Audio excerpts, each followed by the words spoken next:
Sus años de experiencia en política internacional y abogacía forman un balance de calibre mundial que les da licencia para analizar los asuntos principales de nuestra nación y el mundo. El abogado Armando Valdés y la abogada María de Lourdes Guzmán están en Radio Isla 1320. Esto es Sobre la Mesa.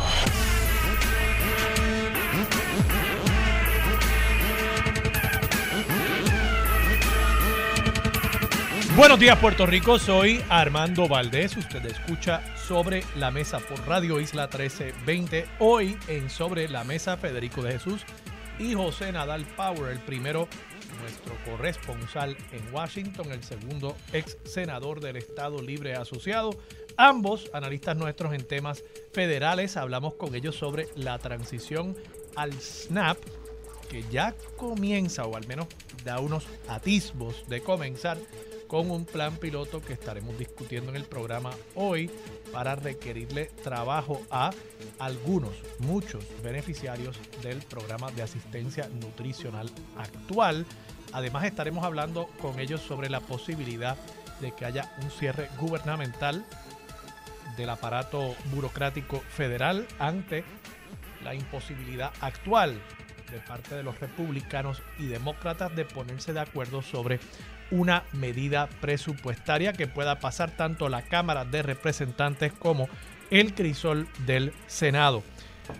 Además, estará con nosotros Pablo Crespo Claudio, director ejecutivo de la Asociación de Empleados del Estado Libre Asociado. Y en el último segmento, Carlos Severino, ex rector y catedrático de la Universidad de Puerto Rico, recinto de Río Piedras, para hablar sobre lo que está sucediendo en el ámbito internacional. Todo eso y, por supuesto, como todos los días, de lunes a miércoles, Marilú Guzmán se sienta a la mesa y todos, café en mano, junto a ella analizamos los temas para hoy, 12 de septiembre del 2023. Son las 8:04 de la mañana. Los asuntos del país tienen prioridad, por eso llegamos a poner las cartas sobre la mesa. Vamos a poner las cartas sobre la mesa de inmediato. Hay varios temas que quiero discutir en la mañana de hoy, algunos que meramente quiero comentar, como levantar bandera y celebrar el hecho de que Luis Rubiales, el presidente de la Federación de Fútbol Española, ya haya formalmente renunciado a su cargo después de semanas de protestas, después de que la FIFA lo suspendiera por 90 días y, por supuesto, como secuela todo esto de un beso no consentido que le plantó a Jenny Hermoso, una de las campeonas del mundo en la Copa Mundial Femenina del Fútbol, que terminó el mes pasado y que, de nuevo, durante la celebración por parte de España de ese gran triunfo, el primero en la historia de ese país, este señor le plantó un beso en la boca a una de las jugadoras. Él, por supuesto, alegó que él le había dicho en ese momento en el que toda la atención del mundo, las cámaras, el público que estaba en el estadio estaba puesto sobre el proscenio en el cual se celebraba este momento histórico para esas jugadoras y para el país. Él alega que en medio de esa algarabía él logró solicitarle y ella le confirió un consentimiento para que le diera, como él dijo, un piquito. Pero claro, él es jefe de esas jugadoras. Es inapropiado que un jefe, en el contexto de una relación laboral y precisamente en el lugar de trabajo, yo sé que para nosotros quizás parecerá que eso es un juego, y lo es, pero ese también es el trabajo de esas jugadoras. Es inapropiado que un hombre, o incluso que una mujer también, en posición particularmente de supervisión, donde hay una asimetría de poder, que una persona le pida a otra persona que haya una interacción física, romántica, sexual, de cualquier naturaleza. En ese sentido, aun si se hubiese dado, y por supuesto que yo pongo en duda que en medio de ese frenesí haya habido esa solicitud, aun si se hubiese dado la solicitud, sería totalmente inapropiada. Pero lo más probable es, 90% seguro estoy, que no se dio esa solicitud, la realidad es que entonces estamos no solamente ante un acto inapropiado en el contexto laboral, sino también ante una agresión de naturaleza sexual. Y en ese sentido, creo que la discusión que se ha dado en España, en Europa y en el mundo ha levantado nuevamente una realidad. Y es que a pesar de todo lo que dicen quienes están en contra de los derechos, quienes son antifeministas, la realidad del caso es que todavía permea en nuestra sociedad una visión de sumisión de la mujer que se expresa a través de diversidad de incidentes como este que lo vio el mundo entero. Y en ese sentido creo que es importante no solamente reconocer el desenlace finalmente después de muchas semanas de esta situación, sino también reconocer lo que yace detrás de estas circunstancias, que es el machismo entronizado en nuestra cultura. Está ahí. Aún quienes, como yo me identifico como un hombre feminista, pero aún yo tengo que reconocer que es tan apabullante la cultura, cómo se nos inculca cierta cultura, que todos, en un grado o en otro, tenemos todavía dentro de nosotros unas perspectivas machistas. Eso es una realidad. Eso no quiere decir que uno sea una mala persona. Creo que Luis Rubiales sí lo es. Y peor que el incidente casi ha sido la manera en que ha querido aferrarse a ese cargo y defenderse con lo que acostumbran, los argumentos que acostumbran personas machistas. Pero aún quienes no somos villanos como Rubiales, todos nosotros tenemos que a diario reconocer eso y intentar continuar luchando para que haya un reconocimiento de la equidad de todos los seres humanos, de los derechos de todos los seres humanos, sin importar raza, orientación sexual, identidad de género, sexo, ni cualquier otra categoría que nos divida a los seres humanos, que al final del día somos todos una misma especie, unos mismos seres humanos que estamos aquí sobre esta tierra compartiendo en solidaridad este planeta. Vamos a hablar de otros temas. Quiero traer un asunto que no se ha discutido mucho en los medios de comunicación, a pesar de que Puerto Rico esté involucrado. Usualmente a nosotros nos encanta tocar temas a nivel internacional donde hay un puertorriqueño envuelto, ¿verdad? Pero usualmente los temas donde Puerto Rico está envuelto tienen mucho relieve en los medios de comunicación, y me refiero al caso que comienza hoy en el Tribunal Federal en Estados Unidos contra una de las empresas más grandes del mundo, específicamente contra Google. Google, ese buscador que se ha convertido incluso en un verbo, googlear, buscar en el Internet. Cuando uno va a hacer eso, uno, aunque esté usando otro buscador, que es muy poco probable que usted esté usando otro buscador, y sobre eso versa este caso, aun cuando usted usa otro buscador, usualmente usted dice, estoy googleando, estoy buscando algo en el Internet, y se ha convertido eso en básicamente una marca omnipresente en el Internet. Bueno, pues digo que Puerto Rico está envuelto porque es que Puerto Rico, junto a otros estados y también el territorio de Guam, han demandado a Google. El gobierno federal también, el Departamento de Justicia, también demandó a Google. Y ese caso, en el cual, de nuevo, está involucrado Puerto Rico, se va a estar ventilando durante las próximas 10 semanas en el Tribunal Federal en Estados Unidos. ¿Sobre qué es este caso? Y traigo el tema más allá de la conexión con Puerto Rico porque me parece que es un tema importantísimo. El caso versa sobre unas alegaciones principalmente de que Google ha tenido un comportamiento anticompetitivo y que ha creado con ese comportamiento anticompetitivo un monopolio. Entonces, aquí hay que probar en este caso dos cosas. Primero, que existe tal monopolio, o sea, que Google tiene un control del mercado de búsqueda que le da básicamente control absoluto sobre ese mercado. Y segundo, no solamente es que tenga control del mercado, que tenga un 90%, como se alega, del total de búsquedas en el Internet, sino que además logró ese monopolio con unas prácticas ilegales y anticompetitivas. El mero hecho de que alguien tenga una participación muy importante, muy grande en un mercado, no significa que sea un monopolio ilegal. Pueden haber monopolios legales. Aquí en Puerto Rico, por ejemplo, en los cines, nosotros tenemos un monopolio. Hay solamente una empresa que tiene cines en Puerto Rico. Creo que hay 2 o 3 pequeñitos, posiblemente el municipio de Coamo, no posiblemente, me consta que el municipio de Coamo tiene su Teatro Hollywood allí en el centro urbano de Coamo. No sé si todavía estará operando el Autocine en Arecibo. Y así por el estilo. Hay 2 o 3 operaciones pequeñas de cine. Pero el hecho de que una empresa tenga una preeminencia en un mercado no significa que sea un monopolio ilegal.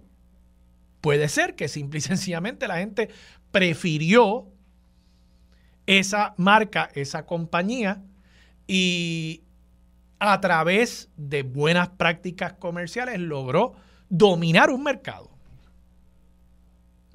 Así que tiene que probar las dos cosas. Tiene un dominio del mercado por encima de cierto nivel y además logró ese dominio del mercado con unas prácticas ilegales y anticompetitivas. Entonces, ¿qué es lo que está alegando el Departamento de Justicia? Primero, obviamente que tiene ese monopolio. ¿Qué dice Google? Bueno, Google dice, espérate, es que tú estás definiendo el mercado de búsqueda en el Internet de manera incorrecta. El mercado de búsqueda tú lo estás definiendo, tu gobierno federal, como solamente los buscadores. Cuando alguien entra a su browser y va a Google o va a Bing o va a DuckDuckGo y allí en ese buscador, en un browser, pone algún término para buscar una información. Google dice, no, espérate, yo no estoy compitiendo únicamente contra Bing y contra DuckDuckGo y contra otros buscadores similares en el Internet. Yo estoy compitiendo también contra la barrita de búsqueda en Facebook y contra la barrita de búsqueda en Spotify y contra la barrita de búsqueda en Amazon. Todas esas búsquedas que se dan en esas aplicaciones, en esas redes sociales cerradas, son búsquedas que de otra manera estarían haciéndose en mi buscador. Y en la medida en que alguien va a Facebook y ahí decide, quiero buscar recomendaciones de restaurantes en Facebook, eso es lo mismo a que si buscara la recomendación de búsqueda en Google. ¿Por qué es tan importante esa definición de lo que es el mercado de buscadores? Bueno, porque si se incluye Facebook, si se incluye Spotify, si se incluye TikTok, donde muchas personas también están buscando, si se incluyen todas esas otras redes sociales y aplicaciones, el mercado de búsqueda es mucho más grande y por tanto el porciento que controla Google es mucho menor al 90%, probablemente por debajo del 50%. Entonces, si logra probar Google que esa debe ser la comparación, de inmediato se cae la primera pata del caso del Departamento de Justicia, ya que no habría un monopolio. Pero digamos que el Departamento de Justicia logra, y Puerto Rico, de paso, porque Puerto Rico es litigante aquí, digamos que logra establecer, es que el mercado de búsqueda es únicamente esta parte más pequeña, los buscadores como tal, no las redes sociales, no las aplicaciones. Ahí entonces tendría que probar el Departamento de Justicia que Google tuvo unas prácticas ilegales. ¿Qué es lo que está alegando el Departamento de Justicia? Bueno, que Google fue a Apple, el fabricante de los teléfonos iPhone, que fue a Samsung, que fue a diversidad de otros empresarios y empresas en el sector tecnológico y llegó a acuerdos para que el buscador que estuviera ya instalado en los teléfonos o que estuviera instalado en el buscador de un iPhone, por ejemplo, fuese Google. O sea, cuando usted va a Safari, si usted tiene un teléfono iPhone, si usted va a Safari, y usted entra a una información en la barrita de arriba de Safari, eso busca automáticamente en Google. Usted podría cambiar ese buscador con 2 o 3 pasos en los settings de su teléfono. Usted podría cambiar el buscador. Pero ya viene preinstalado de la fábrica con Google. Y lo que dice el Departamento de Justicia es que esos acuerdos violaron la ley y discriminaron contra otros competidores porque al esencialmente tener una exclusividad sobre el buscador en esos teléfonos y en esos browsers de Internet, estaban impidiendo que otros competidores tuvieran acceso a esos clientes. Y por tanto estaban impidiendo ilegalmente que esos competidores pudiesen competir por esos consumidores, por los ojos y por las búsquedas de esos consumidores. Y que de esa manera, buscando esa exclusividad, esencialmente procuraron una ventaja indebida, anticompetitiva, que les permitió crear ese monopolio. Google dice, bueno, no, estos son simplemente unos acuerdos comerciales en los que yo entré con unos socios tecnológicos y al final del día, el que no le guste Google puede, con 2 o 3 pasos en los settings de su teléfono, cambiar ese buscador. Y plantea además que simple y sencillamente ha logrado ese dominio en el mercado, ese casi monopolio en el mercado de buscadores, lo ha logrado simple y sencillamente ofreciendo un mejor producto por un mejor precio, esencialmente gratuito. Veremos, el caso es importante porque aquí se está probando el poder del gobierno federal para ir tras estas empresas tecnológicas que cada día están adquiriendo más y más poder y que con el advenimiento de la inteligencia artificial se espera que vayan adquiriendo mayor poder y mayor valor y mayor presencia en nuestras vidas. Así que importante seguirle el rastro a este caso, no solamente porque Puerto Rico es uno de los litigantes, sino además porque aquí se va a definir el poder que tiene el gobierno, al menos bajo la bandera americana, para regular este tipo de gigante tecnológico que cada día más está teniendo una presencia importante en la vida de todos nosotros. Por eso traigo el tema. Vamos a la pausa. Regresamos con Marilú Guzmán y mucho más de Sobre la Mesa por Radio Isla 1320. Quédate en sintonía. Conéctate a radioisla.tv para acceder y participar en nuestra encuesta diaria. Sobre la Mesa por Radio Isla. Los asuntos de toda una nación están sobre la mesa. Seguimos con el análisis y discusión en Radio Isla 1320. Esto es Sobre la Mesa. Regresamos, soy Armando Valdés, usted escucha Sobre la Mesa por Radio Isla 1320. 2 temitas adicionales que quiero tocar antes de que se integre Marilú Guzmán a la conversación. Se siente a la mesa aquí en Radio Isla 1320. Les había comentado durante la introducción del programa que hay un nuevo requisito que estaría entrando en vigor potencialmente ahora en septiembre a octubre. Un requisito de trabajo para recibir los beneficios del PAN. Y más que un requisito, es una manera en que se facilita y se flexibilizan los requisitos de ingreso para que los beneficiarios del PAN no tengan que perder sus beneficios en la medida en que se integren a la fuerza laboral. O sea, que se flexibilice de tal forma de que en caso de que vayan a ir perdiendo los beneficios, esa pérdida sea paulatina y por supuesto sea compensada por los ingresos que vayan generando en la fuerza laboral. La propuesta tiene la intención de aumentar la tasa de participación laboral en Puerto Rico, que actualmente está alrededor del 43%, elevarla a un 50%. Para que ustedes tengan una idea, los países de la Organización de Cooperación y Desarrollo Económico, la OCDE, esos países tienen, que son los países más ricos del mundo, tienen una tasa de participación laboral de cerca o que supera el 60%. O sea que Puerto Rico está muy por debajo de esos niveles, al menos participación en el mercado laboral formal, y me parece que esta es una propuesta importante, es una propuesta que habla de también la autogestión y la autosuficiencia y por supuesto que también va atado todo esto a la transición de Puerto Rico del actual programa de asistencia nutricional al State Nutritional Assistance Program, un programa que implicaría mayores fondos para Puerto Rico, pero también mayores requisitos para los participantes. Y por último, quiero simplemente mencionar la noticia de portada del periódico El Nuevo Día de hoy, que hace referencia a las residencias universitarias.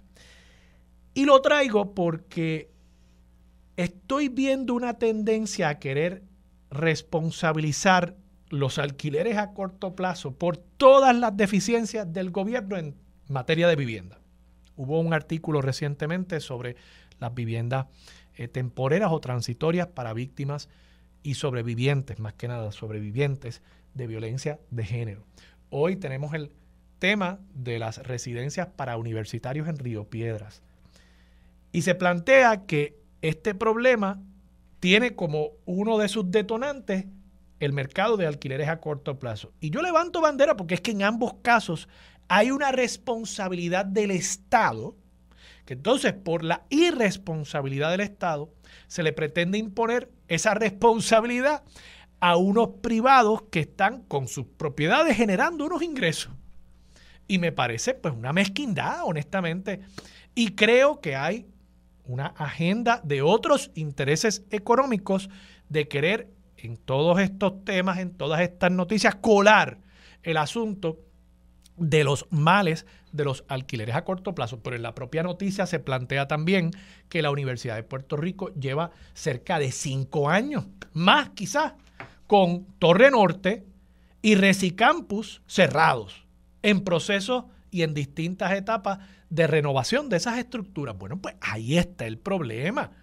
Y una vez atendamos ese problema y una vez el gobierno ofrezca y desarrolle viviendas y programas de vivienda de transición y vivienda temporera para víctimas y sobrevivientes de violencia de género y para todas las demás categorías de personas que podrían tener necesidad de vivienda, una vez el gobierno atienda su responsabilidad, bueno, pues ahí entonces hablemos de los alquileres a corto plazo. Pero creo que se ha convertido la fácil echarle la culpa a estos dueños de propiedades de alquiler a corto plazo, echarle la culpa por la irresponsabilidad del gobierno.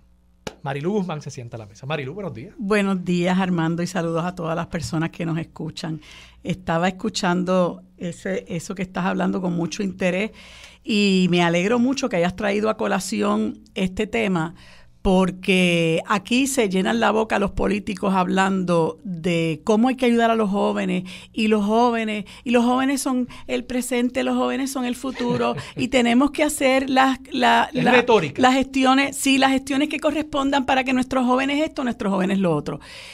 Y cuando uno lee esa noticia de primera plana del Nuevo Día, uno no puede menos que indignarse. Y yo coincido en parte con lo que tú estás planteando, porque la responsabilidad principal no es de los alquileres a corto plazo. El Estado tiene una responsabilidad de reglamentar los alquileres a corto plazo que aquí están por la libre.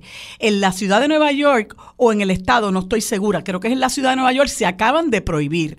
Y yo no estoy diciendo que haya que prohibirlos, pero aquí hay que reglamentarlos y reglamentarlos de verdad. Porque tú hablas con un planificador y ¿qué es lo que te dice el planificador? En el momento en que tú empiezas a permitir alquileres a corto plazo, obviamente eso tiene un encarecimiento del inmueble y vale a elevar el costo del alquiler en el entorno cercano a esos lugares donde se establecen los alquileres a corto plazo.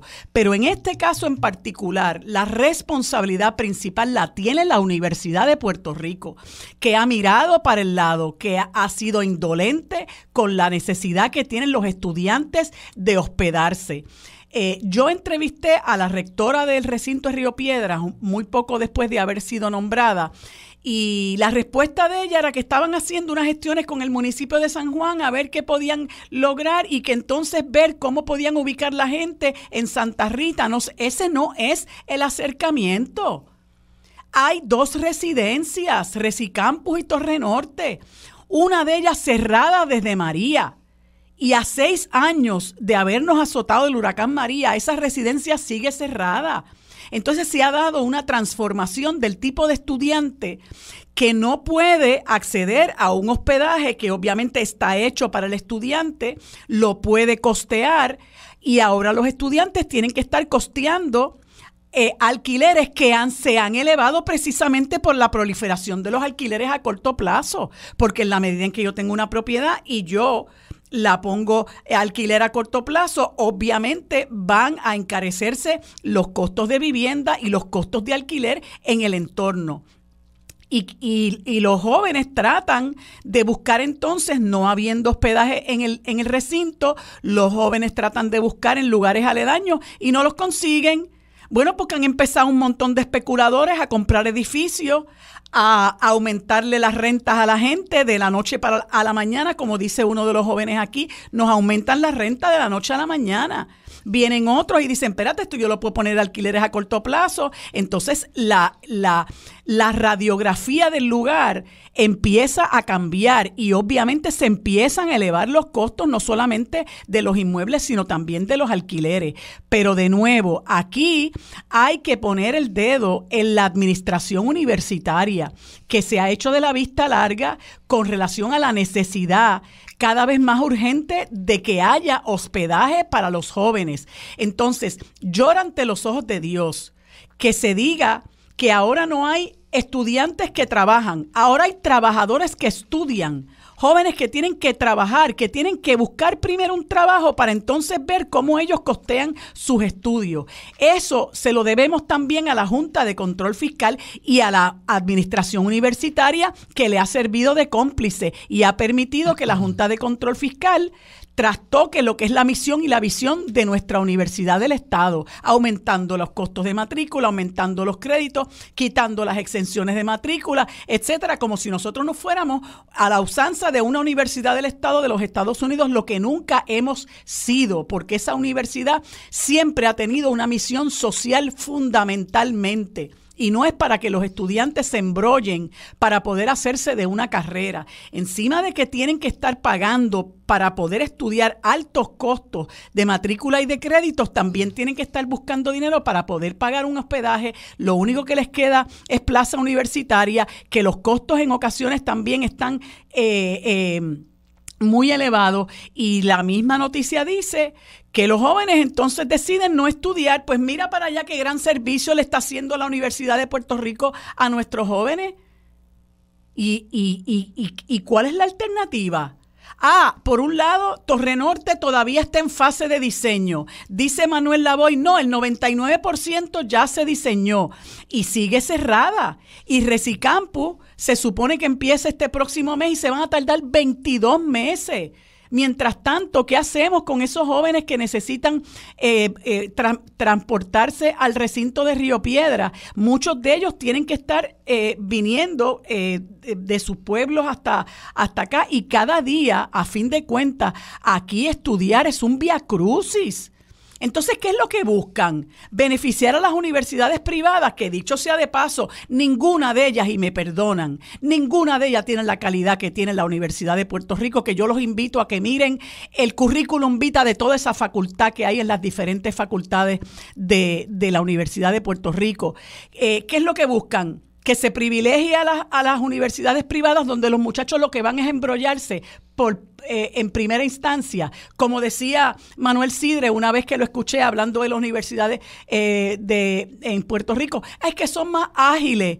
Yo quiero saber qué es lo que usted quiere decir con eso, que son más ágiles. Pues yo apuesto a la Universidad del Estado y creo que es un ente que el gobierno tiene que proteger, pero claro, eso aquí es anatema, porque la Universidad del Estado es donde salen los revoltosos, donde se desarrolla el pensamiento crítico, donde hay huelga, donde entonces la gente empieza a florecer la disidencia, y eso al gobierno no le gusta. Como decía en un momento dado esta persona de ingrata recordación, Rodríguez Gema, que ahora creo que está en el bufete DLA Piper, porque siempre, ¿verdad?, buscan cómo seguir chupando, como dicen por ahí.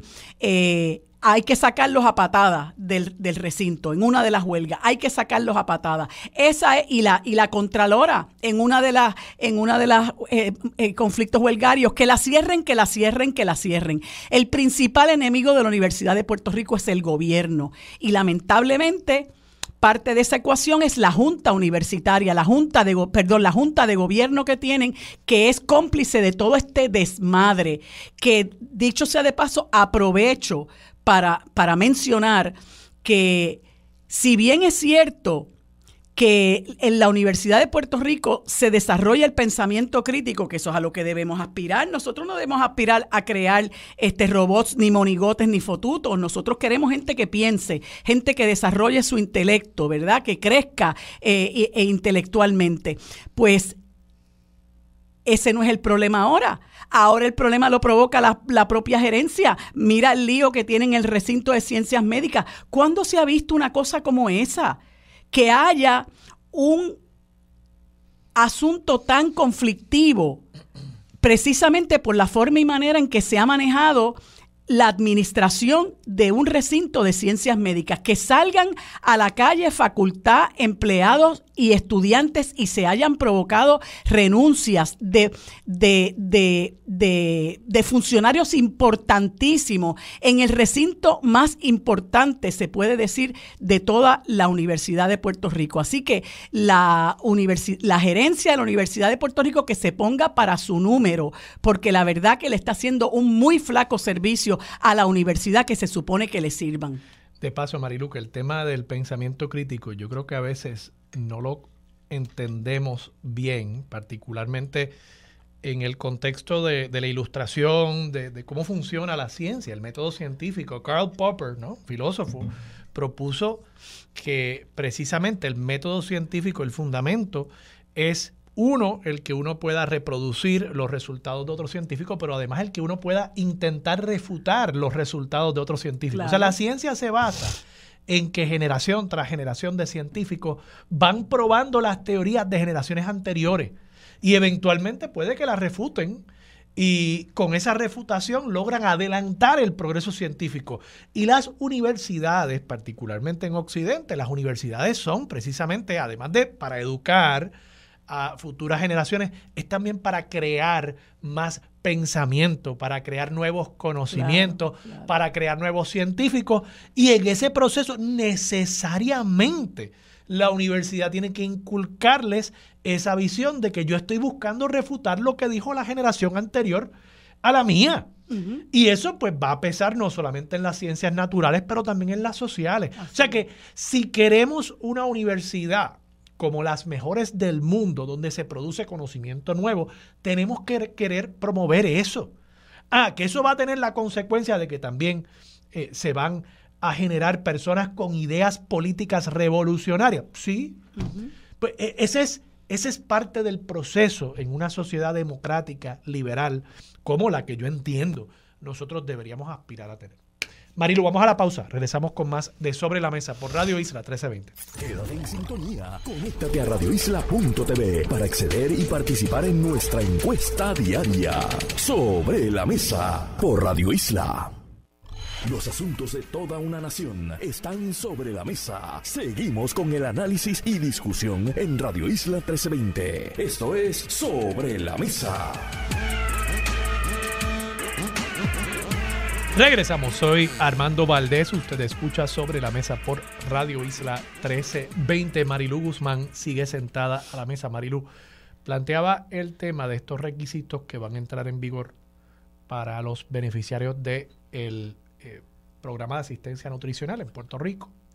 Requisitos y flexibilización de trabajo vis a vis beneficios. Entiéndase que el que trabaje y genere un ingreso no pierda de inmediato acceso a ciertos beneficios, porque se ha planteado por muchos economistas que eso se convierte en un desincentivo uh-huh. al trabajo. Uh-huh. Y yo creo que hay mucho de cierto ahí. Yo no creo, o sea, creo que aquí en cierto sector de la clase más pudiente hay una percepción peyorativa y errada de que es que los puertorriqueños no quieren trabajar. Uh-huh. pero es que se ha creado todo un andamiaje para promover el que no se trabaje, en cierta medida, ¿no? En cierta medida. Tampoco quiero caer en esa trampa de aceptar todas las premisas. Y muchas de estas personas trabajan quizás en la informalidad, que ahí hay otras complicaciones. Pero entonces, esos mismos sectores también, al final del día, dependen de que esos beneficiarios vayan a sus supermercados, compren sus productos, compren los productos que esas empresas distribuyen, ¿verdad? Vamos a ser honestos, ¿no? Entonces hay como una tensión ahí, y yo creo que lo que se está planteando aquí, a mí me parece que es un paso en la dirección correcta, de promover una cultura de trabajo, ¿no? De uno lograr una autosuficiencia, de romper con el ciclo también de la pobreza, porque la realidad es que muchos de estos beneficios mantienen a uno en la pobreza, precisamente porque... Como dice Víctor García, son desayudas. Sí, en la medida en que uno pues la recibe y quiere continuar recibiéndola, pues quizás, pues sí, no entra en la fuerza laboral formal, con todo lo que eso implica. Hay incluso otro artículo interesantísimo hoy en el periódico El Nuevo Día, en la sección de negocios, sobre cómo ha aumentado el nivel de rechazo de solicitudes de préstamos hipotecarios. Y una de las cosas que plantea es que como ha aumentado tanto la gente que trabaja por cuenta propia, particularmente personas jóvenes, y que a veces esas personas no están incluyendo todos sus ingresos en la planilla, que eso entonces sí le genera un ahorro en el corto plazo, quizás en las contribuciones, pero a largo plazo le perjudica porque nuestro sistema económico está fundamentado sobre pues, la capacidad de una persona de adquirir una propiedad, y para eso usted tiene que poder demostrar unos ingresos para cualificar para un préstamo, y si no tiene los ingresos porque decidió evitar algunas contribuciones, pues entonces tiene un problema, y eso le va a poner un techo a usted en cuanto a la capacidad que usted tenga de superarse económicamente, ¿no? Entonces hay toda una serie de elementos aquí que yo creo que como sociedad tenemos que mirar con más detenimiento, y tenemos que orientar mejor también a la población de que la manera de salir de esto, de la manera de salir de la dependencia, del ciclo de la pobreza, pues es precisamente formalizando, trabajando dentro del sistema. Yo sé que hay una serie de complicaciones, no es tan fácil, ¿verdad? Como lo estoy diciendo. Complicado. Es bien complicado. Y el Estado le pone todas las trabas posibles. Tú lo planteabas con el tema de la educación, que históricamente ha sido uno de esos vehículos para uno superarse y adelantar económica y socioeconómicamente. Pero creo que tiene que haber un poco de educación, y también tiene que haber un realineamiento en consideración de las tendencias nuevas del autotrabajo, etcétera, del sistema económico para facilitar esa superación, para facilitar esa autogestión individual. Pues mira, Armando, esto es un problema bien complicado, como tú decías, y hay una complicación bien de fondo, porque todo esto empezó mal. Aquí, lamentablemente, pues siempre en Puerto Rico ha habido pobreza, en unos momentos más aguda que en otros momentos, pero lamentablemente hemos tenido gobiernos que no han tenido como norte principal erradicar la pobreza, porque de la pobreza emanan muchísimos otros problemas que estamos sufriendo hoy, que no los tendríamos si nosotros hubiéramos tenido gobiernos que se hubieran dedicado a fomentar en serio la cultura del trabajo. Y entonces lo que hicieron fue confinar a las personas pobres a residenciales públicos. Está bien, ya los tenemos ahí, no hay problema. Ya tienen casa, no me molesten más. No hay trabajo. La gente entonces se dedica a los chivos, como dicen por ahí, al mercado del trabajo informal. Lamentablemente de ahí sale también el mercado del narcotráfico, que es mercado informal al que se lanza a muchas personas que no tienen opción porque el Estado no se las ofrece, y entonces empiezan a darle una serie de ayudas que se suponía en un principio que fueran transitorias, y esas ayudas se convirtieron en permanentes. ¿Por qué? no solamente por la incapacidad del Estado de desarrollar un modelo para que esa gente pudiera insertarse en el sector productivo del país, sino que ellos querían utilizar la riqueza del Estado, la riqueza que se producía, para ellos embolsicársela y crear entonces esa brecha entre ricos y pobres. Y como los pobres necesitan comer, pues vamos a darle el pan, y como necesitan vivienda, vamos a darle el plan 8, y como necesitan estudiar, vamos a darle las becas Pell. Y entonces, en vez de decir, no, mira, nosotros tenemos que utilizar la riqueza que se genera en el país para distribuirla justamente, y que esas personas que son pobres salgan de la pobreza y puedan tener una vivienda digna, accedan a la universidad y a las escuelas como todo el mundo, que tengamos un buen sistema de transportación pública, que lo utilicemos todo, que esas mujeres que salen a trabajar o esos padres que salen a trabajar tengan en su centro de trabajo un lugar donde dejar a sus niños y no se les vaya una tercera parte o un poco más de su salario en pagar que se los cuiden, y así por el estilo. Tengan acceso a un sistema de salud de calidad. Si el Estado hubiera estado controlado, administrado, gobernado por gente con esa visión, nosotros no estaríamos en el laberinto en el que estamos hoy. Y entonces han empezado a poner parcho sobre parcho, y del PAN ahora vamos para el SNAP. Pero es bueno el SNAP porque entonces ahora les van a pedir que trabajen. Es que eso es lo que debieron haber hecho desde el principio. Entonces, ya cuando la cosa se ha salido de control, empiezan a inventar que si el programa de asistencia nutricional suplementaria, y sí, que la gente trabaje. Pues eso tiene una serie de complicaciones, porque tú dices, ok, yo voy a trabajar, pero ¿cómo tú vas a evitar que tú me reclasifiques para yo no perder mi plan vital, para yo no perder el acceso al plan 8, para yo no perder precisamente mi acceso a alimentos y una serie de cosas? Y tú dices, bueno, pero eso es pretender que la gente siga en la dependencia. Bueno, pues tú le vas a garantizar a esas personas un trabajo con unas condiciones de empleo y salario que le permitan salir de la dependencia, o tú los vas a mantener todavía en la dependencia y lo que vas a hacer es que les vas a permitir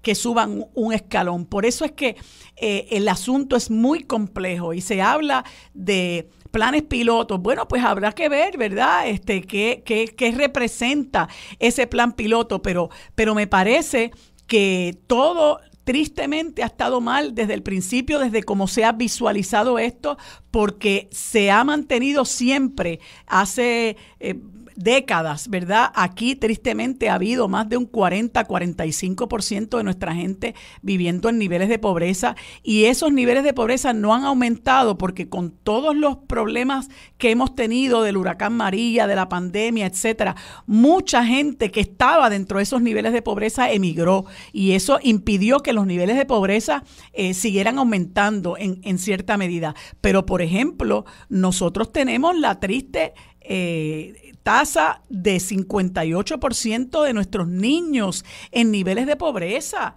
Entonces, ¿cómo tú atajas ese problema con el SNAP o con el PAN o con el esto o con lo otro? El problema es estructural, y es el de un modelo económico que favorece una diferencia enorme entre clases sociales, y el utilizar y el administrar la riqueza que entra a nuestro país ahora nos las está absorbiendo la Junta de Control Fiscal, porque imagínate tú, 1.500 millones de dólares en 7 años, ¿cuánto podríamos haber hecho nosotros en ese año? 1.500 millones de dólares en servicio a la deuda del gobierno central al año, gracias a esos gobiernos que nos endeudaron hasta el cuello. Marilu, vamos a la pausa. Regresamos con más de Sobre la Mesa por Radio Isla 1320. Quédate en sintonía. Conéctate a radioisla.tv para acceder y participar en nuestra encuesta diaria. Sobre la Mesa por Radio Isla. Aquí los asuntos del país que están sobre la mesa se discuten con los expertos. Ahora se une a la mesa el consultor de asuntos públicos Federico de Jesús y el abogado especialista en derecho corporativo José Nadal Power.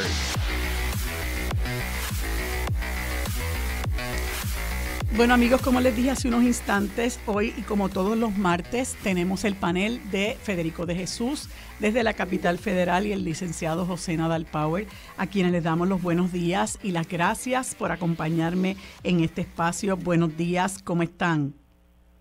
Buenos días. Buenos días. ¿También? Muy bien. Muy bien, y mejorando ustedes. Bien, bien, gracias a Dios. Mira, bueno, tenemos varios temas y hay uno que me interesa mucho porque digo yo, ¿verdad? Es mi opinión muy personal, que si en algún lugar hay un bipartidismo rancio es en los Estados Unidos. Y entonces ahora el New York Post publica una nota, ¿no?, en el sentido de cómo pueden estar los demócratas temiendo esta candidatura del prestigioso ex profesor Cornel West en lo que llaman el Green Party para el 2024. No porque Cornel West vaya a ganar las elecciones, ¿verdad?, sino por la merma que puede hacer en la base del Partido Demócrata, ¿verdad? Que es un poco lo que aquí se ha apuntado que han hecho colectividades como el Movimiento Unión Soberanista en su momento para el Partido Popular y ahora el Movimiento Victoria Ciudadana, ¿verdad? En qué medida pues esto socava las posibilidades de que un partido como el Partido Popular Democrático pues pueda acceder al poder. Eso, bueno, se quedó demostrado por lo menos en la candidatura a la alcaldía de San Juan. Pero en este caso, ¿verdad?, en los Estados Unidos, donde lamentablemente pues Donald Trump se perfila como el candidato a la presidencia por el Partido Republicano, a pesar de todos los esqueletos que trae tras de sí, y Biden, ¿verdad?, es una figura que ya se ve muy frágil y no sé, Federico, ¿verdad?, cómo lo ves, pero creo que también se ha deteriorado bastante sus posibilidades como candidato a la presidencia, aun cuando parece ser el único candidato posible. Me gustaría que me hablaras de esta nota del New York Post, Federico. Buenos días, gracias y saludos, José. Pues mira, Marilu, yo creo que lo de Cornel West preocupa mucho al Partido Demócrata. Hablas del bipartidismo rancio estadounidense y el problema es que no hay un proyecto de dignidad que le quite votos a la derecha. El apoyo de Donald Trump el apoyo de Donald Trump es demasiado profundo y fanático, y no hay un candidato libertario, y el problema, ¿verdad?, para los demócratas es que Cornel West le puede quitar un 2, un 3% en estados clave y eso le pudiera dar la elección a Donald Trump. Cornel West, un profesor de Princeton, de Harvard, afroamericano, muy respetado, muy elocuente, fue uno de los portavoces en las dos campañas de Bernie Sanders, y Bernie Sanders en un discurso en New Hampshire le dijo bien elegantemente: este no es el momento para esto. Y eso lo dice alguien que se enfrentó a Hillary Clinton cuando ya estaban casi coronándola, ¿verdad? Y pues, como mencionamos, ¿verdad?, el profundo apoyo que tiene Donald Trump, pues en el lado demócrata, aunque yo creo que hay más gente que está a favor de Joe Biden, pues 3/4 partes del pueblo americano no lo quieren, lo piensan que es muy viejo. Y pues mira, yo creo que al final mucha gente va a votar por él, aunque no les gustaría votar por él porque lo prefieren a Trump. Y hay una brecha bien grande entre los logros de Joe Biden, los 13 millones de empleos que ha creado, la inflación que ha bajado, la inversión en la infraestructura y otros logros, pero pues eso no se está traduciendo en imagen, y pues yo no creo que la Casa Blanca ha hecho un buen trabajo en comunicando su obra y contrastándola con Trump. Yo creo que en el caso de Donald Trump, la Casa Blanca ha decidido no hablar de él, y eso no creo que sea una buena estrategia. Al igual que en la primaria republicana no es una buena estrategia enfrentarse a alguien sin enfrentársele, pues tú no puedes correr una campaña presidencial sin hacer el contraste con tu oponente y atacarlo por su autoritarismo, sus crímenes y sus políticas públicas tan dañinas y nocivas para Estados Unidos. José. Bueno, ciertamente es una preocupación bien legítima, porque esas divisiones han sucedido antes en elecciones en los Estados Unidos. No olvidemos la candidatura de Ralph Nader, Sí. que la adjudica pues haber provocado que perdiera, me parece que fue Al Gore, ¿no? Al que Gore, estaba corriendo sí. a hacer daño. Pasó también por la candidatura de Ross Perot, en el caso republicano. George Bush era un presidente con bastante, con buena imagen. Es verdad que había una recesión económica, pero la cuestión de la guerra en Irak en aquel momento, en el año 90, 91, pues había sido exitosa, ¿no? Y tenía pues una imagen de héroe dentro de su país. Con todo y eso, pues vino la candidatura de Ross Perot en el año 92 y abrió las puertas a que ganara Bill Clinton, que era un relativo desconocido en aquel momento. Así que pues no es infundada la preocupación. Una candidatura de Cornel West, sin duda alguna, puede, aunque no tiene posibilidades de ganar, pero tiene sí la posibilidad de provocar una división en el voto, digamos, anti-Trump, y provocar entonces que gane nuevamente Donald Trump por medio de los colegios electorales, ¿no? Del voto electoral, que pues no requiere necesariamente tener, como pasó cuando él ganó la primera vez, no es sinónimo de que él ganó el voto directo de la gente, pero si logra entonces ganar por esa división en unos estados clave, pues podría entonces colarse nuevamente a presidente, aunque no obtenga la mayoría de los votos. Así mismo es. Y entonces una de las cosas que comenta es que, creo que un poco lo tocaba Federico, que pues Biden pudiera enfilar sus cañones a por qué no se debe votar por Trump, pero no está siendo atractivo a ese sector de la izquierda de los demócratas que pudiera estar mirando en otro lugar, porque, bueno, en muchas ocasiones no es que yo voy a votar por el menos malo, como se hace en algunos momentos, es que ya el electorado dice, mira, yo tengo que utilizar mi voto de manera distinta para hacer, como dicen en Castilla, un statement, ¿verdad? De que no estoy satisfecha o satisfecho con el bipartidismo que está enquistado en esa sociedad, y voy a utilizar el poder que tiene mi voto para expresarme de otra manera. Y yo no veo realmente que Biden tenga lamentablemente esa capacidad. Bernie Sanders de hecho, sí lo tuvo. Ayer o antes de ayer, Biden estaba pues en una conferencia de prensa, creo que era en la India, no sé dónde está, en Vietnam, no sé dónde es que estaba viajando. En Vietnam, sí. Y pues dijo una incoherencia que pues abona aún más a la preocupación. No se sabe por qué pasó eso, pero bueno. Sí.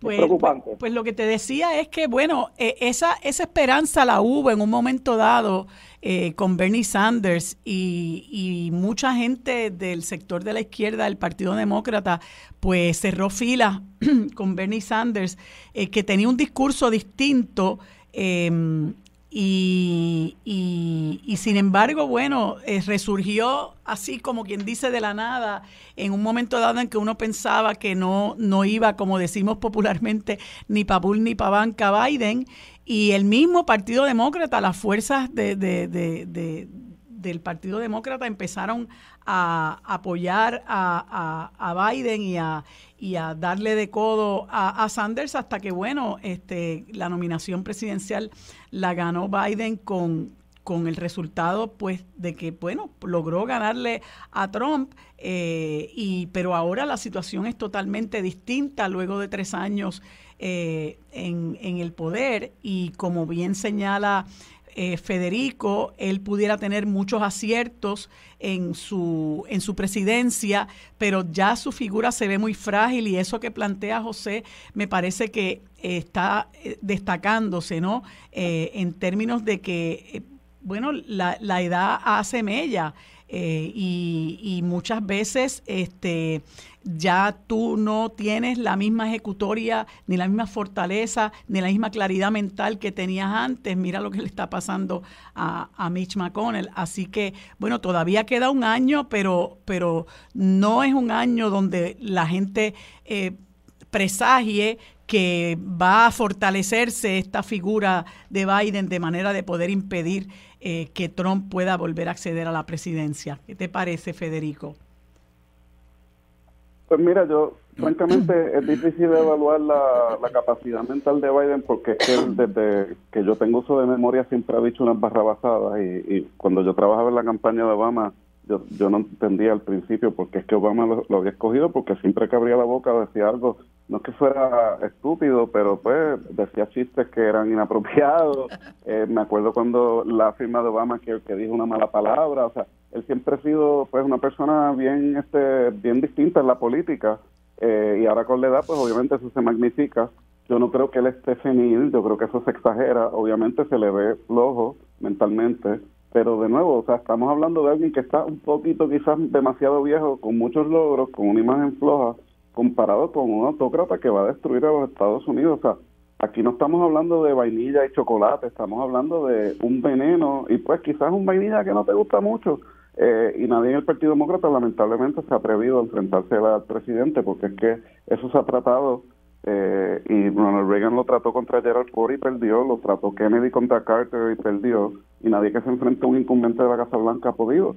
Y yo creo que la gente en el Partido Demócrata lo sabe, y también saben que Kamala Harris tiene peor imagen que Biden. Así que si el oponente es Trump, pues el cálculo en el Partido Demócrata es: yo me voy con el flojo que ya le pudo ganar una vez, a experimentar con alguien como el gobernador de California o con un secretario de gabinete que quizás le gane, quizás no. Y ese es el miedo de la parálisis que hay en el Partido Demócrata, que todo el mundo por lo bajo lo comenta, pero nadie se atreve a decirlo públicamente. Y bueno, por otro lado, ¿qué me pueden comentar de las... Trump increíblemente tiene procesos judiciales que ni votándolos se acaban, como quien dice, ¿verdad? Y entiendo que uno de ellos comienza hoy. Me gustaría que me comentara sobre eso, Federico, lo que está enfrentando Trump en estos momentos. Pues sí, esta semana él tiene vistas en los casos de Georgia y del 6 de enero. Yo creo que el juez en Georgia ha sido muy claro que él quiere comenzar el juicio en octubre y no separar los casos de varios, ¿verdad? Como el exsecretario de gabinete de Trump, ¿verdad? Y otros que quisieron separarse del juicio. Y en el caso federal hay que ver quién cede, ¿verdad? Porque hay gente que dice que el caso de Georgia es sólido, pero es a nivel estatal, y otros que piensan que el caso del 6 de enero, debe de tener precedencia. Lo que pasa es que ese juicio comenzaría más tarde, pero es solamente contra Trump. También salieron noticias desde la última vez que hablaron que otros 20 individuos, el gran jurado recomendó que se les radicaran cargos, incluyendo a Lindsey Graham, un senador incumbente, y 2 ex senadores republicanos, y la fiscalía decidió no hacerlo. Eso es raro que se filtre así, no se sabe la evidencia ni las razones, pero te dice que la fiscalía está siendo muy cuidadosa, porque si ella quisiera tirarle todo con el kitchen sink, como dicen en Estados Unidos, pues le hubiera caído también a toda esa gente, y no lo hizo. O sea que cuando la atacan de politiquera, a pesar de que fue electa y prometió que le iba a meter mano a Trump, pues ahí hay un cuidado y una discreción que van a estar bien interesantes. Y el juez también es electo y ha demostrado mucha disciplina y resistir las tácticas dilatorias de Donald Trump. Vamos a ver si se presenta en persona, si manda a su abogado. José. Mira, siempre he manifestado que todos los cargos que él está enfrentando pues son sumamente serios, ¿no? 2 a nivel estatal, 2 a nivel federal. Pero, de nuevo, más allá de discutir los méritos de los casos, la cuestión técnica, legal, la pregunta es qué efecto esto puede tener de cara a una primaria republicana. Hasta ahora, las encuestas demuestran que lo que han hecho es fortalecer aún más la figura de Donald Trump.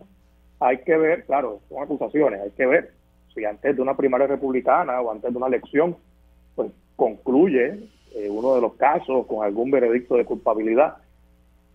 ¿Qué efecto puede tener eso? Un veredicto ya de culpabilidad contra Trump va a cambiar el sentir del electorado republicano, está por verse. Yo todavía pues tengo unas preocupaciones serias sobre pues los efectos políticos de estos casos, que había que radicarle los cargos. Es una persona que ha delinquido, claramente. Sí. Pero pues lo correcto, que es eso, radicarle los cargos, no necesariamente es lo mejor políticamente, ¿no? Y pues lo que me preocupa es eso.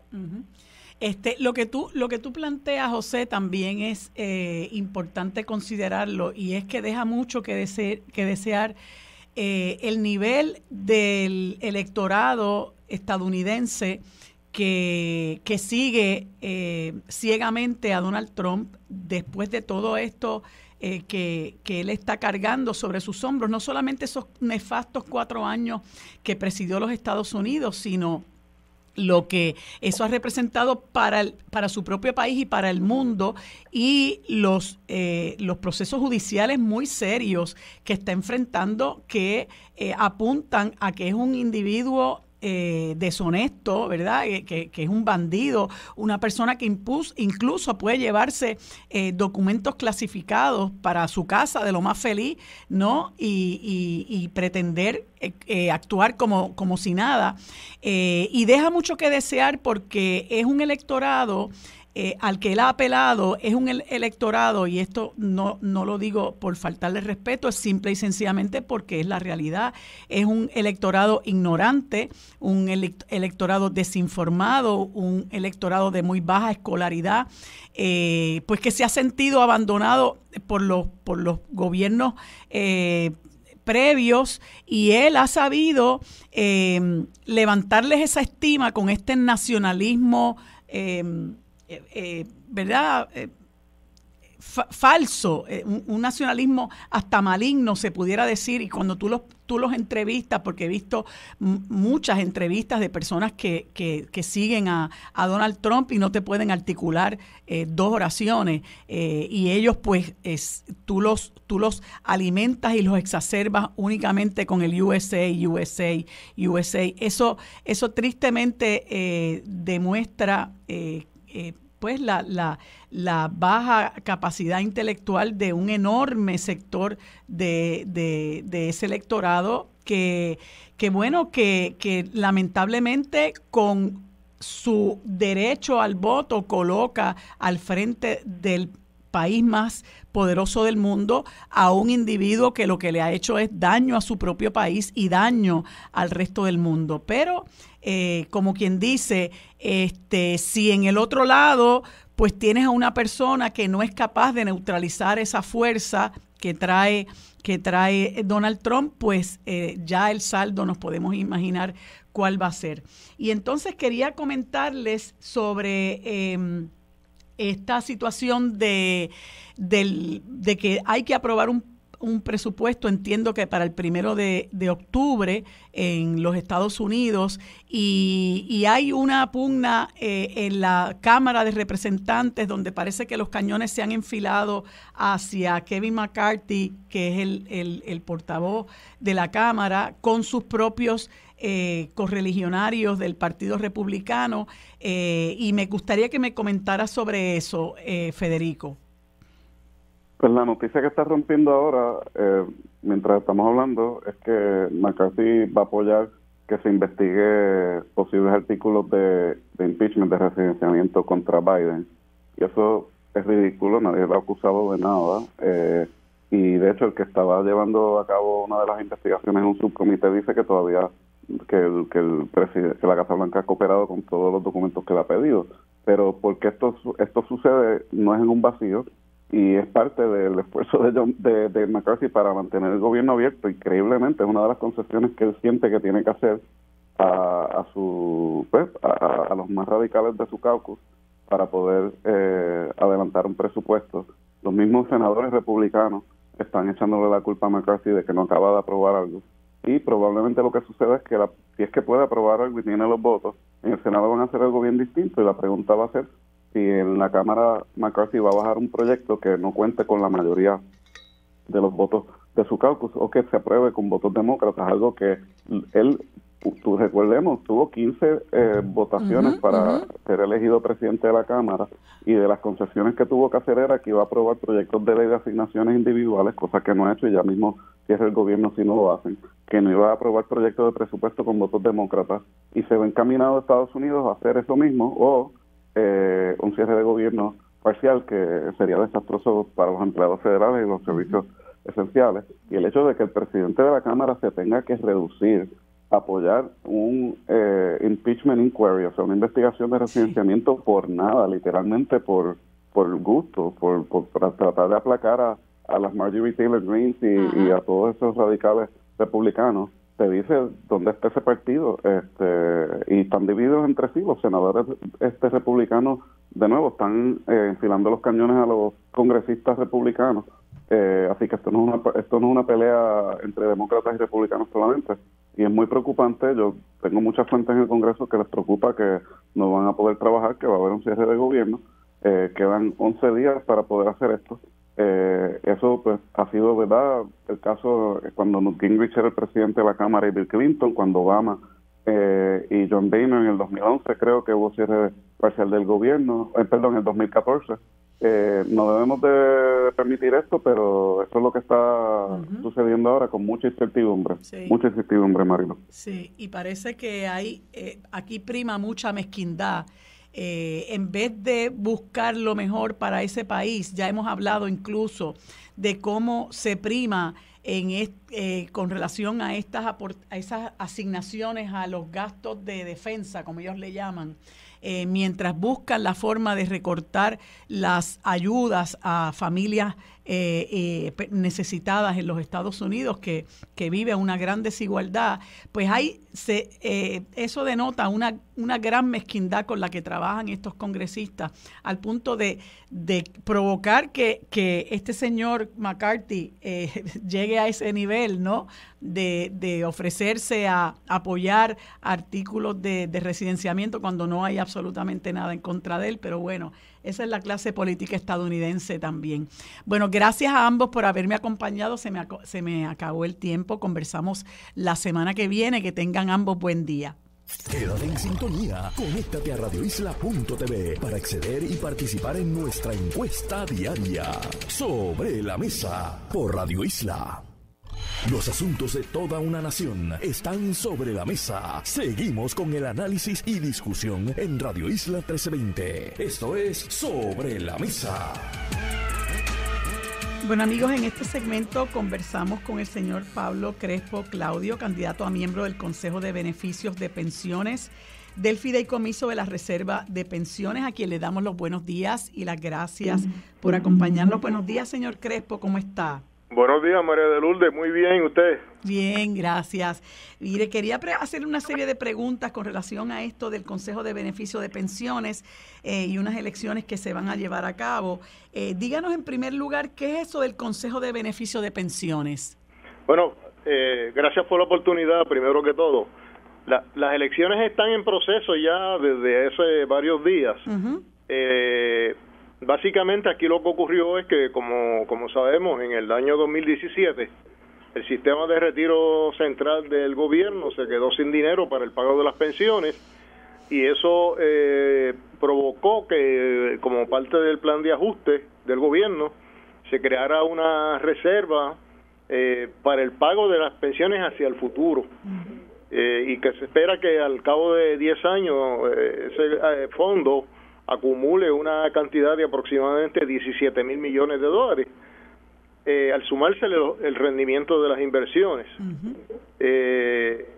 Y es importante significar que ya se inició el proceso de elección, que fue ahora en estos días, y sigue hasta el día 15 de septiembre, que es este próximo viernes, para votar en ese proceso de elección, para que sean los propios pensionados los que escojan a los miembros de un consejo de beneficios al pensionado que se crea para que defendamos esas pensiones, defendamos el dinero que se va a depositar en esas pensiones, porque ese dinero no se puede tocar a menos que no se cumpla con una serie de leyes que se aprobaron en Puerto Rico, porque hay que velar porque ese dinero esté ahí siempre hasta que muera el último pensionado, y eso hay muchos años por delante, incluyendo los empleados activos que son parte de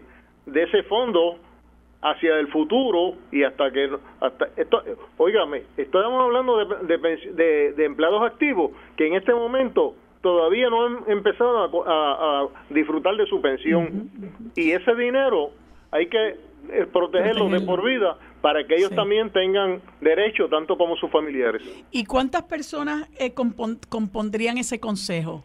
¿Y a qué sector representaría usted? Yo representaría al sistema de retiro central. Vamos a hacer allí 9 personas en el consejo de beneficio al pensionado. ¿Y por qué usted aspira a ser electo entre las personas que van a componer ese consejo? Pues yo aspiro por muchas razones. Obviamente yo soy pensionado también.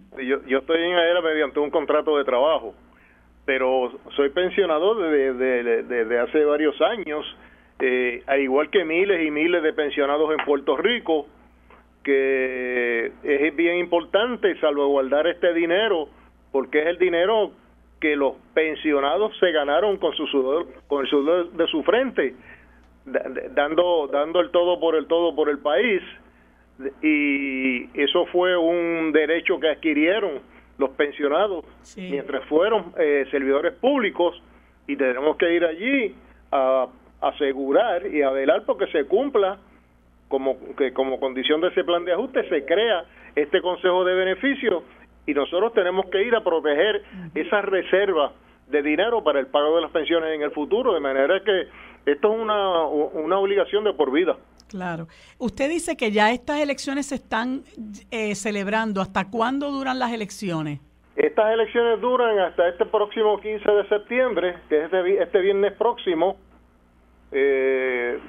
Naturalmente, todas las personas que no hayan votado hasta el momento deben hacerlo antes de este próximo 15 de septiembre. Y es bien importante que el matasellos del sobre, si van a votar por correo, tenga la fecha del 15 de septiembre. Por otro lado, también pueden votar por internet, y hay una serie de centros de votación alrededor de la isla, son 6 a niveles regionales que se han publicado para que las personas que lo deseen puedan ir a depositar su sobre con su papeleta en esos centros de acopio.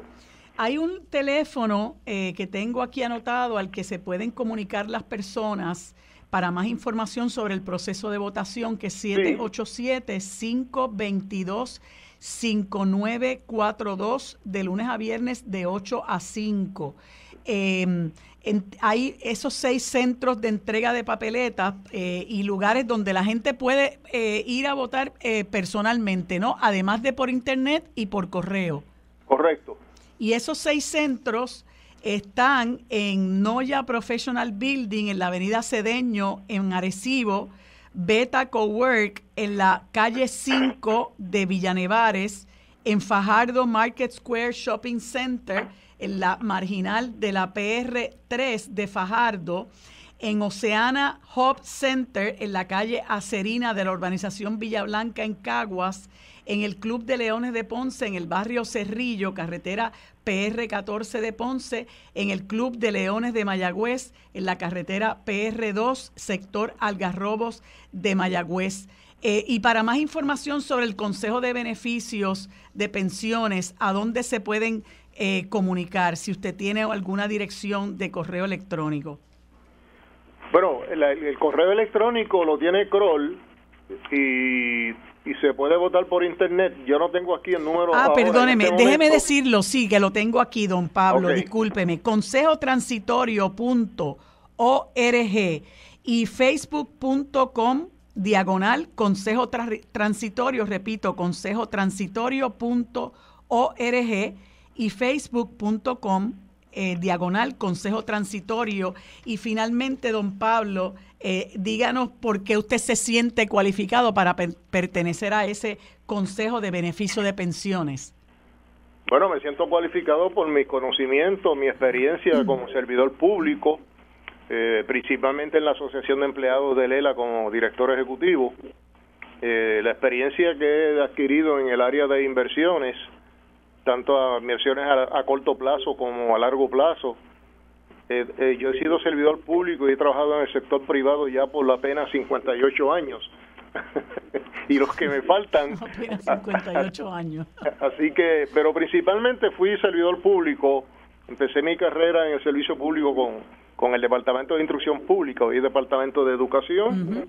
Allí llegué a escalar a posiciones hasta ser secretario auxiliar de Finanzas en el año 1986. Trabajé en el Banco Gubernamental de Fomento como subdirector de la Puerto Rico Housing Finance Corporation. También fui gerente general de una fábrica 936 en San Lorenzo. Y así he ocupado diferentes posiciones que entiendo me capacitan para ocupar este cargo, esta posición.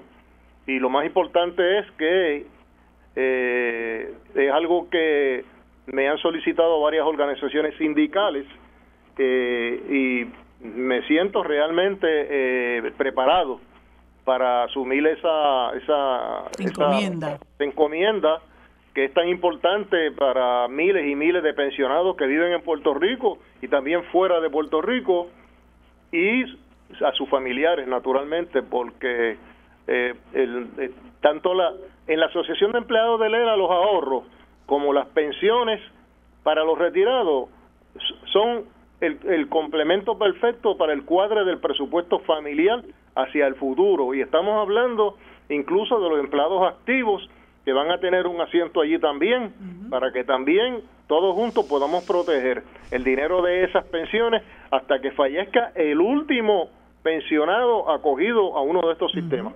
Y es importante porque ese es un seguro de vida que tienen las personas que le han dedicado tantos años al servicio público. Yo le deseo éxito, don Pablo. Voy a repetir el teléfono para aquellas personas que tengan dudas sobre el proceso de votación. Es el 787-522-5942, 787-522-5942, de lunes a viernes de 8 a.m. a 5 p.m. Y ahí pues pueden orientarse sobre el proceso de votación y también para conocer los centros de entrega de papeletas para aquellos que deseen votar en persona. Muchas gracias, don Pablo. Les recuerdo lo siguiente. Sí.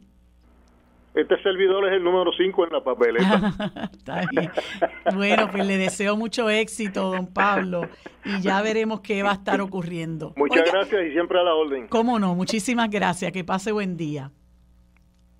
Quédate en sintonía, conéctate a radioisla.tv para acceder y participar en nuestra encuesta diaria Sobre la Mesa por Radio Isla. Para discutir los temas sobre la mesa que impactan a todos los sectores del país, se une a la mesa el destacado geógrafo y especialista en asuntos internacionales, el doctor Carlos Severino.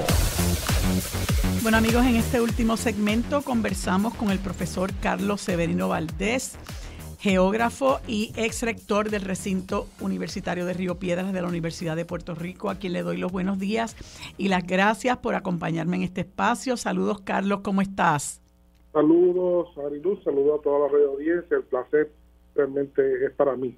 Gracias. Bueno, Carlos, como siempre tenemos mucho servido en la mesa. Ayer fue un día muy trágico, donde se conmemoraron dos actos terribles para la humanidad.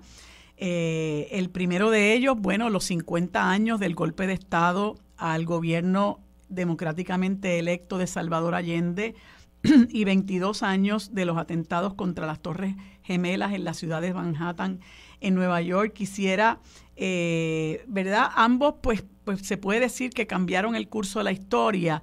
Y a nosotros pues nos afectó muy directamente por la cantidad de puertorriqueños que fallecieron en ese atentado de Estados Unidos, pero no dejó de ser igualmente trágico el asesinato de Salvador Allende, el derrocamiento de su gobierno electo democráticamente, el que se haya instaurado una dictadura sangrienta de parte de liderada por Augusto Pinochet y con la complicidad del gobierno de los Estados Unidos, algo que negaron por mucho tiempo, pero documentos desclasificados posteriormente demostraron todo lo contrario, una actuación directa de la Agencia Central de Inteligencia, la participación de Henry Kissinger, las expresiones de Richard Nixon, presidente entonces, en el sentido de que habría de estrangular la economía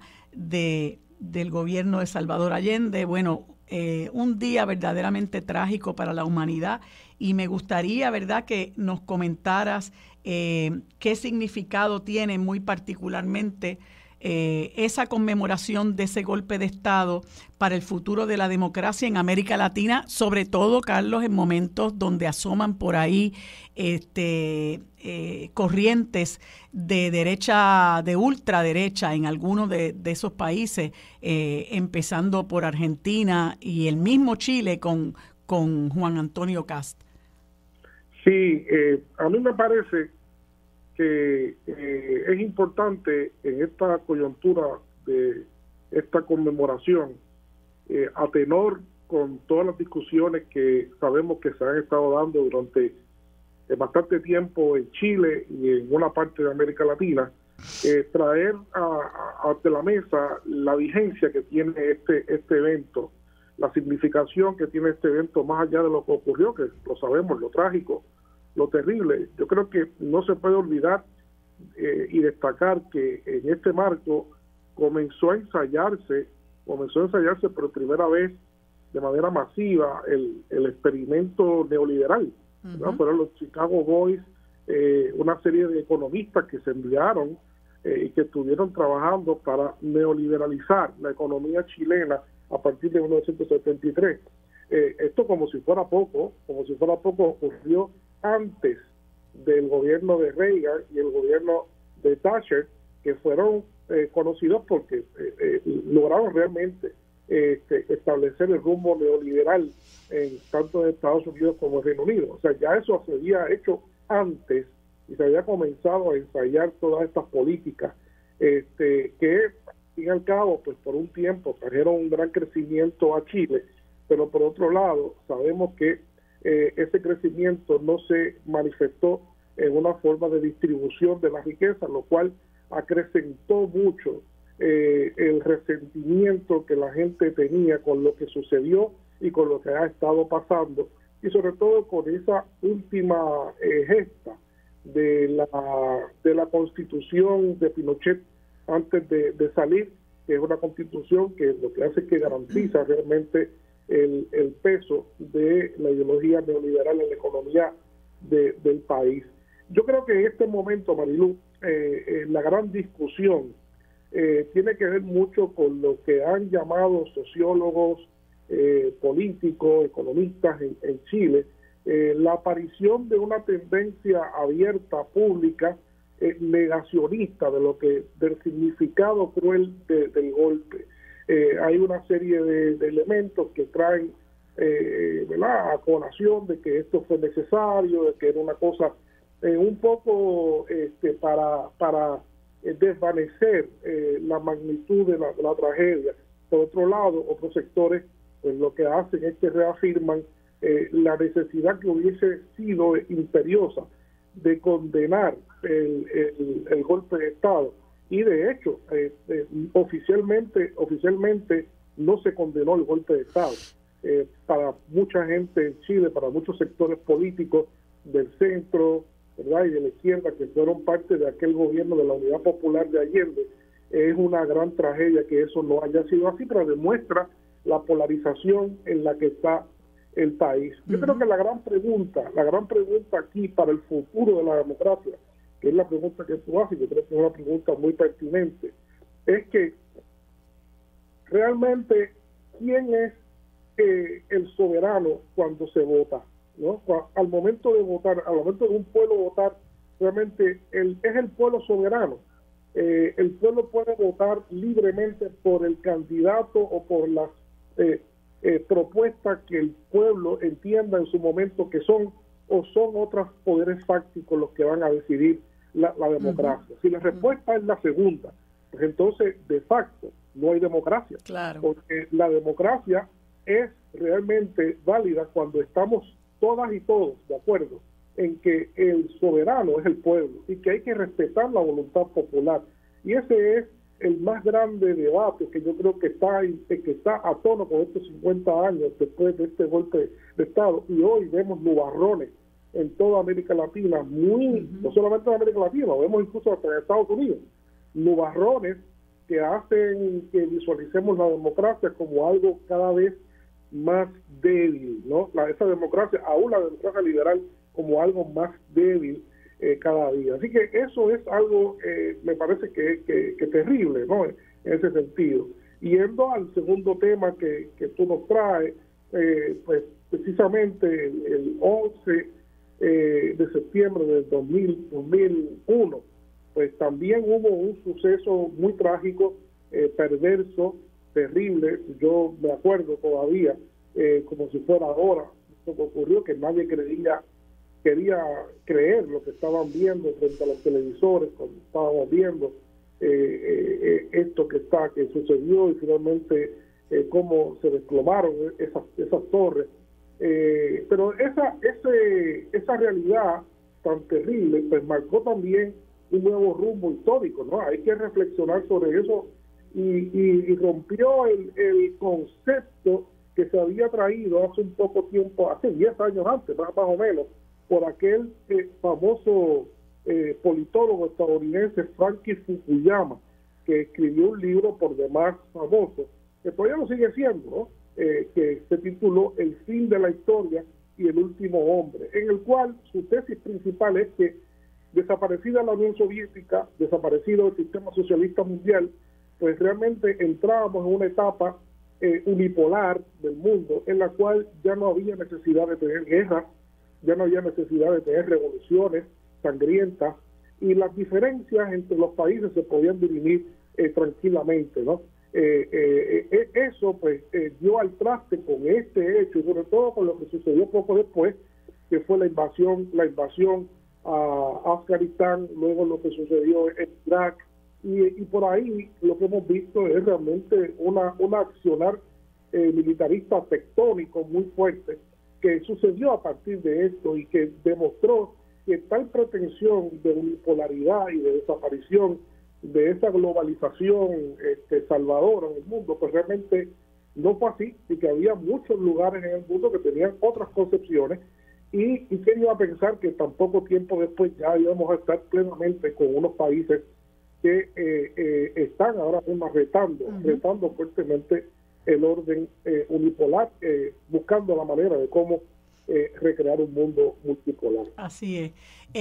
Y mencionando algo que hablaste ahorita en términos de cómo hay otros factores que no necesariamente tienen que ver con el respeto a la voluntad popular, es cómo estas fuerzas de derecha, cómo estas fuerzas intervencionistas se ocupan como parte de esa inteligencia, entre comillas, que permite llevar a cabo estas intervenciones, cómo cooptan medios de comunicación, como se dice que ocurrió en Chile, particularmente con la empresa que publica el medio El Mercurio, y que sabes que eso ocurre a lo largo y ancho de todos estos países, ¿verdad? Cómo se controlan ciertos medios de comunicación que se ocupan de diseminar una información distorsionada para crear información, y esto ocurrió particularmente en Chile, ¿no? Para suavizar, como quien dice,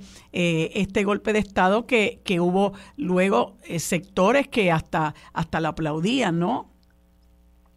Bueno, Marilu, lo que sucede es que tú estás citando unos acontecimientos que pasaron hace 50 años, pero la semana pasada un juez federal de Brasil de apellido Todofi acaba de declarar que todos y cada uno de todos los delitos que se le imputaron a Lula y a otros políticos fueron falsos, fueron fabricados por un entramado, una ecología política que tenía que ver con elementos financieros, elementos mediáticos, y elementos políticos juntos con el Poder Judicial, utilizando el Poder Judicial de Brasil para crear una guerra jurídica en contra de un candidato que realmente iba a ganar unas elecciones y que no la ganó porque se le metió preso. Así es. Con toda intención, como ha quedado claro ahora.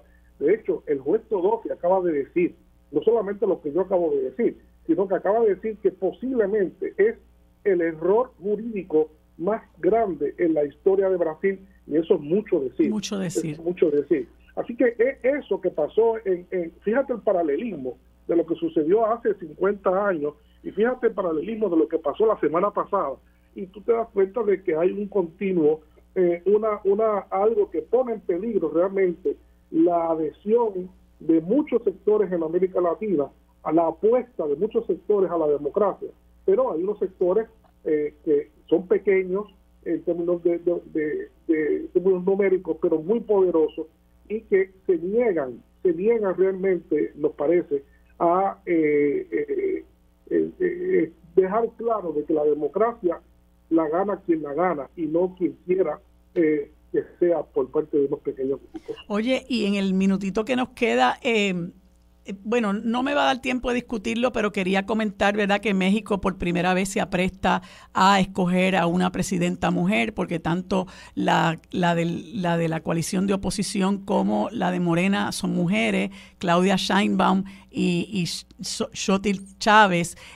Algo cortito sobre eso, Carlos. Sí, interesantísimo, un país posiblemente visualizado de manera contemporánea quizás como uno de los países más patriarcales que se pueda uno imaginar, una cultura muy machista. Es un país que ahora, en este concurso nuevo electoral que va a haber para la presidencia de México, pues va a ser entre mujeres, como ya tú mencionaste, Claudia Sheinbaum, que luego de una encuesta, una medición dentro de Morena, pues acaba de ganar la posición, y por Xochitl Gálvez, que lo hace por el Partido Acción Nacional. Basta pensar ya que las primeras encuestas para la presidencia pues ponen a Claudia Sheinbaum con 58% de intención de voto. En este momento falta mucho, ¿no? Sí, pero sí. A Xochitl Gálvez con 23%, y al que no ganó, pero que era una personalidad bastante también pública, a Marcelo Ebrard, sí, con apenas 9%, sí, ¿no? Interesantísimo lo que está pasando, sí, en México en la sucesión. Y muy interesante, Carlos, la forma en que se escogió esa candidatura de Claudia Sheinbaum, que no lo vamos a poder discutir ahora, pero vamos a estar pendientes de lo que ocurra en esa elección interesante por la presidencia de México, que llevará a una mujer, esperemos que sea Sheinbaum, a la presidencia de ese país tan maravilloso que es México. Gracias, Carlos, por habernos acompañado. Amigos, hemos terminado por hoy el programa Sobre la Mesa. Gracias por su sintonía. Les esperamos en el día de mañana. Lo próximo es Mili Méndez en Dígame la Verdad.